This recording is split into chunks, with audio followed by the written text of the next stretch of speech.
Party నాయకుడు. ఈరోజు అరకువేలి పరిస్థితి చూస్తే ఎక్కడ పైన డ్రైనేజ్ లేని పరిస్థితి ఉంది, మంచినీళ్ళు లేని పరిస్థితి ఉంది. బి కాలనీ కానీ, సి కాలనీ, జడ్పీ కాలనీ అన్ని చోట్ల కూడా డ్రైనేజీలు, మంచినీళ్ళు, వీధి లైట్లు లేని పరిస్థితి చాలా దారుణంగా ఉంది. ఇక్కడ రైతు బజారు ముందర చూస్తే ఇక్కడ యాక్సిడెంట్లు జరుగుతుంది. తక్షణమే ఈ డ్రైనేజీలు, సీసీ రోడ్లు వేయాలని కాంగ్రెస్ పార్టీ నుండి డిమాండ్ చేస్తున్నాం. ఇదే సందర్భంలో జిల్లా కలెక్టర్ గారికి కాంగ్రెస్ పార్టీ నుండి డిమాండ్ చేస్తున్నాం. అరకు ఉత్సవాలు ఎవరి కోసం? ఈ నెల 31 నుంచి ఫిబ్రవరి 2వ తేదీ వరకు మీరు అరకు ఉత్సవాలు ప్రకటించారు, కానీ అరకు అభివృద్ధి లేదు.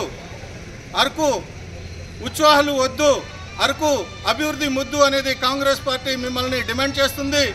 మీరు ప్యాకేజీ పెట్టాలంటే 1 కోటి రూపాయలతో అరకు అభివృద్ధిని చేయండి, ఆ తర్వాత ఉత్సవాలని పాల్గొండి అనేది కాంగ్రెస్ పార్టీ ఈరోజు డిమాండ్ చేస్తుంది. ఏ మూలకెళ్ళినా సరే దుర్గంధము కంపు కొడుతుంది. అరకువేలిలో పర్యాటక ప్రదేశంలో ఇంత రాకపోకలు సాగిస్తున్నటువంటి ప్రదేశాల్లో కంపు కొడుతుంది, దుర్గంధం వస్తుంది. దీనిని మీరు స్వయాన వచ్చి పరిశీలించాలి.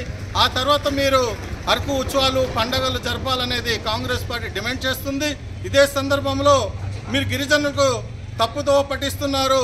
ఇక్కడ అక్రమ కట్టడాలు కానీ, 1/70 చట్టం కానీ, జియో నంబర్ 3 కానీ ఏది కూడా గిరిజన హక్కుల చట్టాలు మీరు అమలు చేయట్లేదు. దీన్ని మీరు తప్పుదోవ పట్టించడం చాలా దుర్మార్గం అనేది కాంగ్రెస్ పార్టీ నుండి మేము ఖండిస్తున్నాం. ఐటీడీఏ ఉంది, 64 శాఖలు ఉంది. ఈ 64 శాఖల్లో వేలాది పోస్టులు ఉంటే నిరుద్యోగులకు ఉద్యోగావస్థ కల్పించకుండా గిరిజనుల డబ్బుల్ని దుర్వినియోగం చేయడం కోసం మీరు అరకు ఉత్సవాలు జరపడం చాలా దుర్గమము. అది రద్దు చేసి అరకువేలిలో ఉన్నటువంటి డ్రైనేజ్లు, వీధిలో డ్రైనేజ్లు, సీసీ రోడ్లు తక్షణమే కల్పించాలనేది ఈరోజు జిల్లా కలెక్టర్ గారికి, ఐటీడీఏ పిఓ గారికి కాంగ్రెస్ పార్టీ నుండి డిమాండ్ చేస్తున్నాం. అరకు ఉత్సవాలు వద్దు, అరకు ఉత్సవాలు జరపవద్దు, అరకు ఉత్సవాలు జరపవద్దు, అరకు అభివృద్ధి చేయాలి, సీసీ రోడ్ సౌకర్యం కల్పించాలి, డ్రైనేజ్ సౌకర్యం కల్పించాలి, డ్రైనేజ్ సౌకర్యం కల్పించాలి, సీసీ రోడ్ సౌకర్యం కల్పించాలి, సీసీ రోడ్ సౌకర్యం కల్పించాలి.